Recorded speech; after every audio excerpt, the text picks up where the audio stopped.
There.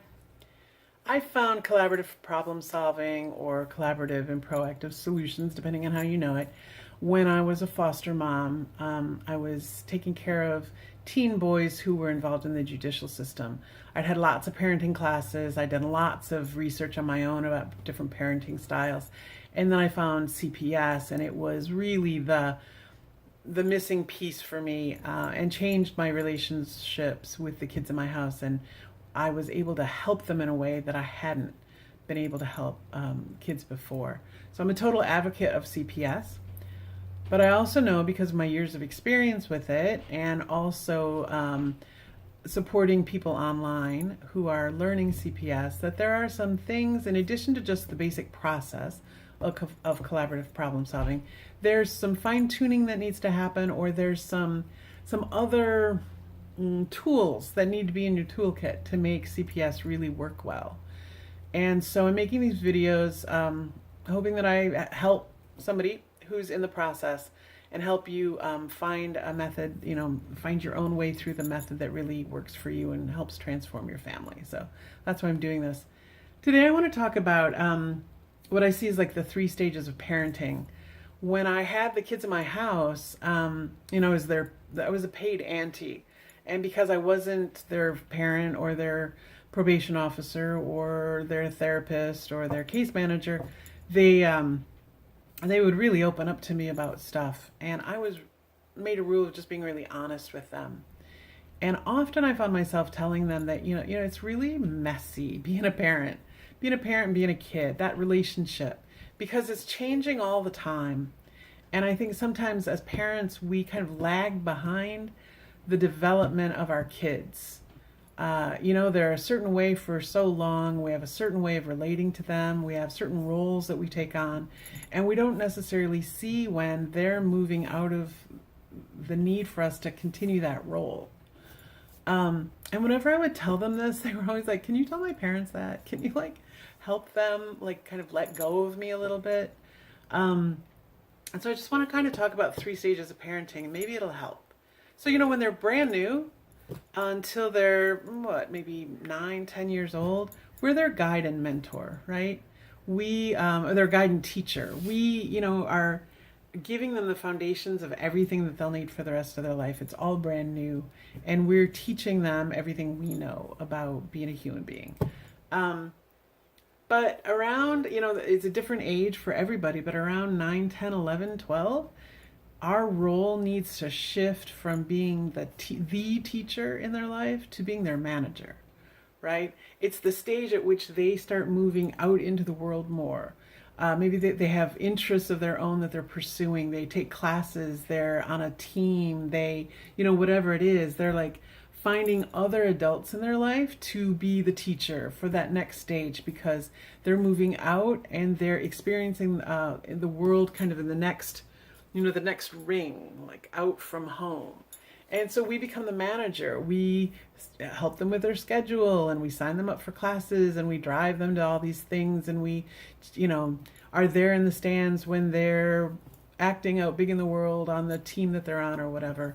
But our role shifts some. We're not their only teacher. They're learning things from other people, and it's an opportunity for us to support that process, because it's critical in development, right? But also kind of manage it. Who are they learning from, and what are the lessons they're learning, and what are they taking from situations? We're watching a movie now and they're able to grasp it in a whole new way, but what are they actually learning from the movie? What message do I want to make sure that that they get from it? I want to ask questions about their take on something. I was always amazed. Kids would tell me a movie they watched, and I'd seen the same movie, and I couldn't even recognize the movie, but it was a 12-year-old telling me the plot line. I was like, whoa, it's so different. But I also found that movies were a great way for us to talk about things we were already talking about. So if something came up in a movie that paralleled a conversation we had a couple of days ago, I'd be like, oh, well, look how they're, handling this situation that we talked about 2 days ago. How would you do it different? It was an opportunity for me to kind of, again, be their guide, but a guide helping them filter and distill all this new information they're getting from the outside. So in those middle years, we're the manager. And then at a certain point, we become the coach. You know, they pretty much are off on the field by themselves, living and playing their own life. And we might be able to critique, we might be able to give advice from the sidelines, but they're not coming to us, with what should I do?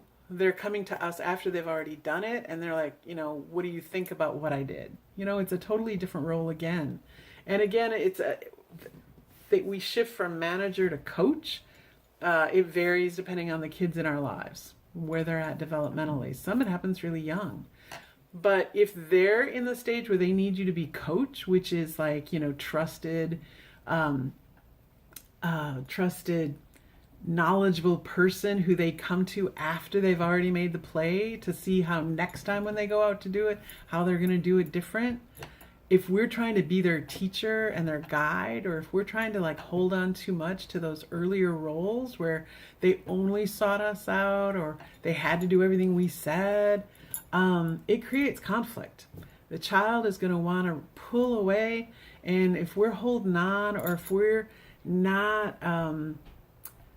not like in the right role for them developmentally, it can get really ugly. It can get really confusing, and there can be a lot of miscommunication. So it really helped me to think of these different stages, though: the guide, teacher, the manager, and the coach. Because when you're the coach, you want to make sure that you continue to have their respect, right? Like, you're only a coach if your ideas and opinions are valuable to them. And I know with teens, that's all about respect. So respecting them enough to believe that they can go out and execute the play, that they can go out and navigate their life, but that you're there in reserve for when they're confused or it didn't work right or whatever. They will only come back to you if they still respect your opinions. And they do that if they're sure that you respect theirs and you respect their ability to go out and live their life. Anyway, just a thought for today. If you find that communication is breaking down with you and your kid, you might look at, have they moved on to a different stage developmentally, but I haven't? Or have I asked them recently what they need from me as their parent? It's okay to have those conversations like really up front. Like, I feel like, the way that we're communicating isn't working well. I'm wondering what you need from me now. That kind of thing. We go a long way instead of just assuming and guessing and getting it wrong. Yeah. Honesty, transparency, really critical.